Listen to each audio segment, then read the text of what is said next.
Respected teachers, Assalamu alaikum. I am Musna Mukhtar from Snowman Publishers, and today we are going to talk about page number 83 of Knowledge Wheel Math Series. Look here, this is page number 83, and this is all about management skills and daily routine. अच्छा, management skills का जो है वो daily routine से कैसे ताल्लुक़ होता है? तो हम अब बच्चों को अर्ली ईयर्स में जो हैबिट्स डेवलपमेंट है उसका इससे गहरा ताल्लुक़ है। अगर आप बच्चों को मैनेजमेंट टेक्निक्स या मैनेजमेंट की कोई भी स्किल्स डेवलप करना चाहते हैं तो उनको सबसे पहले एक टाइम टेबल फॉलो करना सिखाते हैं। उनको ये बताते हैं कि हर काम का एक प्रॉपर वक्त होता है और उस वक्त पे काम करने से की अगर बच्चों को आदत पड़ जाए तो वो अपने आप को रेगुलेट और डिसिप्लिन कर पाते हैं।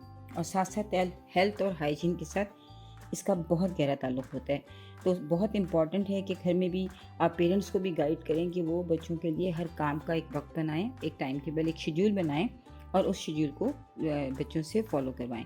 उनको बताएं कि उनकी हेल्थ और उनकी जो एक कह लीजिए कि अपब्रिंगिंग है उसका बहुत गहरा ताल्लुक़ है डेली रूटीन को फॉलो करने से, टाइम के मुताबिक चलने से।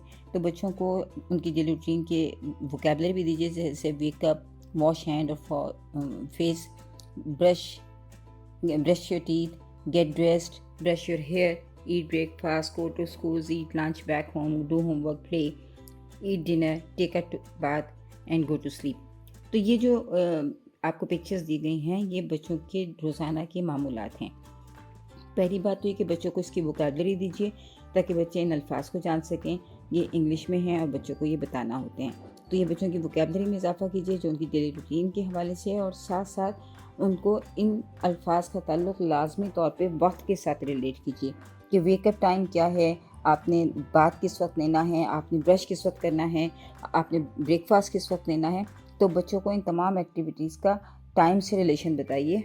जब बच्चे वक्त और अपनी डेली रूटीन को एक कह लीजिए कि अलाइन कर लेंगे, जब बच्चे इस बात को समझ लेंगे तो वो सेल्फ़ रेगुलेट हो जाएंगे, जो कि एक बहुत ही इम्पॉर्टेंट स्किल है। शुक्रिया।